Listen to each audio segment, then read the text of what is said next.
Hey, what's going on? It's your boy BT, and I came here to talk some boxing with the thousands of True School Sports subscribers. Now,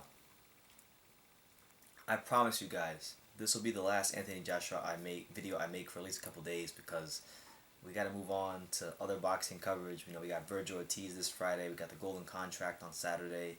We got Terrence Crawford. We got Tiffany Lopez. There's a lot. There is a lot to cover in the sport of boxing, and honestly, I haven't even covered the other fights that happened on the Joshua card, like Michael Hunter versus Povetkin or Dillian White's fight. So we have to get to all that eventually. So this will be the last Anthony Joshua video for at least 2 or 3 days. But Anthony Joshua has responded to the criticisms of Deontay Wilder, and he says it simple and he says it straight away. He says if Wilder wants his name in the history books, he needs to come see us. And this article is on Boxing Scene, so shout out to Boxing Scene and the fine folks over there. I'll leave the link for you guys in the description, so you guys don't think I'm just making up these what I'm reading and making these videos out of thin air, because literally I get comments all the time saying, "Oh, Brendan, you're just making all this up." No, everything I'm saying is for like 9 times out of 10. If you look in the description, you'll find the article to what prompted me to talk about the video and the way I'm talking about it in. But anyway, let's get to his comments. Joshua responds to the criticism of Deontay Wilder, who said that Joshua came in the fight with Ruiz and boxed to survive and adopted the style of Vladimir Klitschko. So here's what Joshua's response to that was. He said, I quote, "That's Wilder's opinion. A lot of people don't have a good bone in their body to say a positive thing anyway. I outboxed the heavyweight champion of the world for 12 rounds. I don't think I lost a round. Maybe one. I come in there with a great game plan. I'm successful. Isn't that good enough? You can't box to keep everyone happy. You have to box for the win." And I feel like when I'm at home celebrating, here, he's there talking about negativity. With or without Wilder, we're still going to break records. But if Wilder really wants to put his name down in the history books, I think he should come see us. End quote. So Anthony Joshua laying it on Deontay Wilder hard, heavy, and factually. Because listen, this is the reality. And whether Wilder fanboys like it or not, and I want to preface everything I'm going to say by saying I'm neither a Joshua fanboy or a Wilder fanboy. I'm a fan of all these guys. I'm a fan of Fury. I'm a fan of Joshua. I'm a fan of Wilder. I'm a fan of Dillian White. I make videos about these guys all the time. I spend hours of my life talking about these guys all the time. So I'm fans of these guys. Although I will say I'm a bigger fan of Tyson Fury than the rest of them, but that's neither here nor there. With that being said, he's not lying. Listen, he lost. He lost against Andy Ruiz on June the 1st in his American debut, right? So that should have been the end of Anthony Joshua, really, and that should have been the time where he's taking short money and his career isn't financially improving or getting better. But what actually wound up happening was his greatest loss turned into his greatest win, both in the ring and out the ring. In the ring, it forced him to take a look and correct a lot of errors he was making when he was champion, getting away with it against Carlos Takam and Povetkin and all those guys. Okay. Outside the ring, he pushed the envelope in terms of his commercial viability. This guy went to Saudi Arabia, boxed in the Middle East, in an unprecedented sporting event, the Clash of the Dunes, which was heavily criticized by a lot of people, myself included, because it was unconventional. It was different. It was outside the box, and he made upwards of $88 million, $90 million, more money in one fight than most boxers will ever see in their entire career. So he's out here breaking records, and that's only going to increase when the fights get bigger and they bring him back to Saudi Arabia, because fights are going to go back to Saudi Arabia, whether you like it, I like it, or the rest of the world like it. Fights are going to go back to Saudi Arabia. So that's just the reality of the situation. Deontay Wilder, look, I take nothing away from Wilder. I tell people all the time, this guy is phenomenal. That we need to really respect what it is we're seeing in the ring from Deontay Wilder, because he is a boxing anomaly. He breaks all the rules. He gets away with it, but the gift of his punching power is so great that it doesn't even matter, and that has to be respected and applauded, and we will do that here on this channel. But in terms of who he's been at the box office, drawing fans and garnering interest, Deontay Wilder is not on the level of Anthony Joshua, and he hasn't even really become a known quantity in the States to the point where people are going to pay to watch him fight.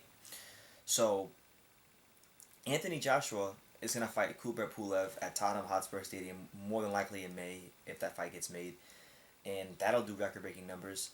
The fight after that, I'm sure, will do record-breaking numbers.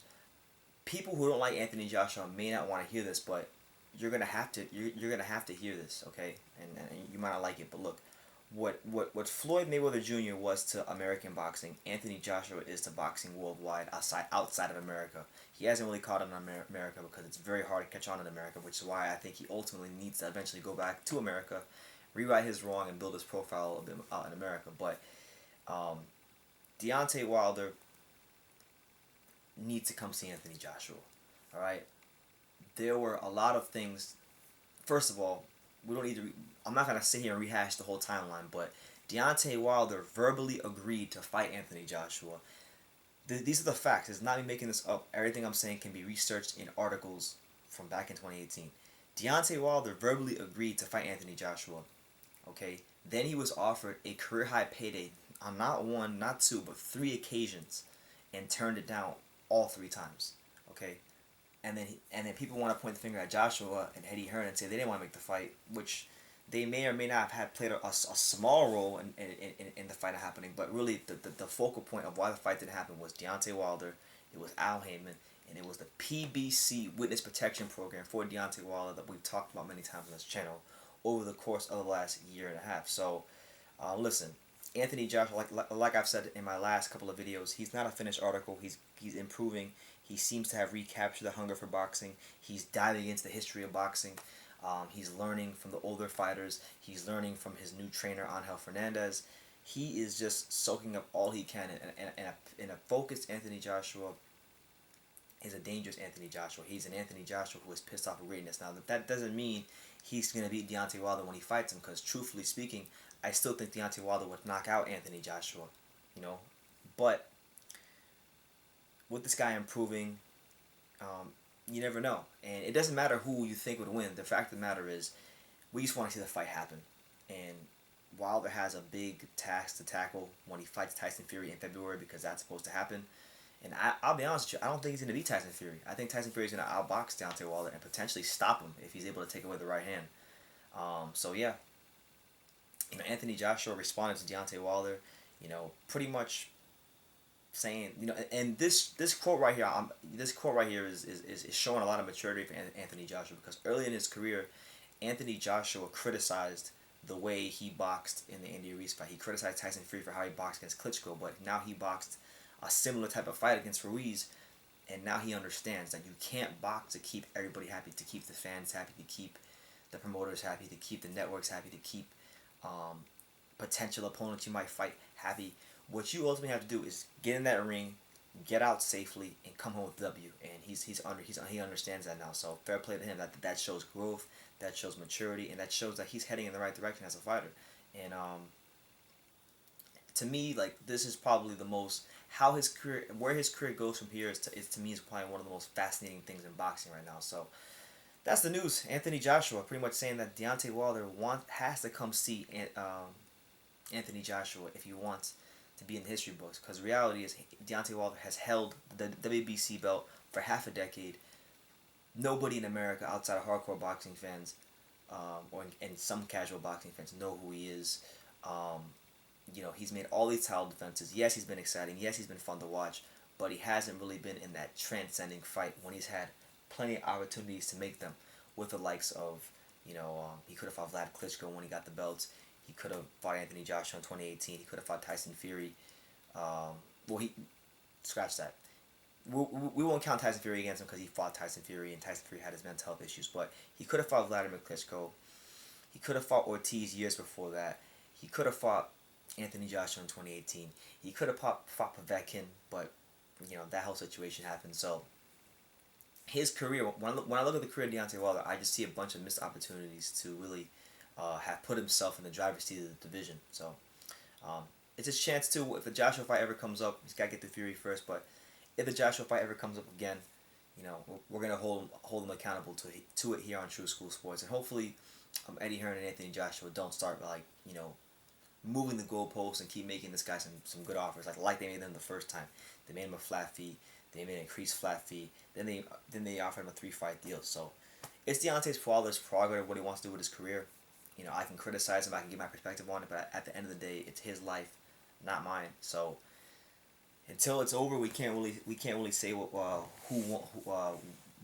decisions he made were right or wrong, but we can just only give our opinions and our perspectives on it at the time when things happen. So this is my opinion and perspective on things as they are now.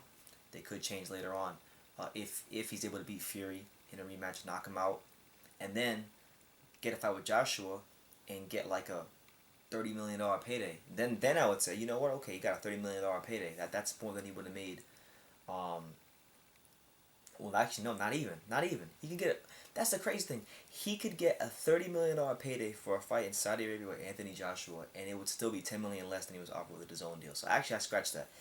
Him turning down the DAZN deal was still horrible, and we're not gonna budge on that, no matter what Wilder fanboys say or Wilder fans say, because some of you guys get to say, oh, you know, you shouldn't disrespect Wilder fans by calling them fanboys, but the reality is most of his fans are fanboys. So that is what it is. What it is. But you guys let me know what you think in the comments down below. I'd love to hear from you guys, whether you agree with me, disagree with me. It doesn't really matter. It's just boxing talk at the end of the day. But I want to hear from you guys. Smash that like button, hit the subscribe button, and like I say in every single one of these videos, you can love me or you can hate me. But I'm just a kid from Daniel. So until next time, take care, guys.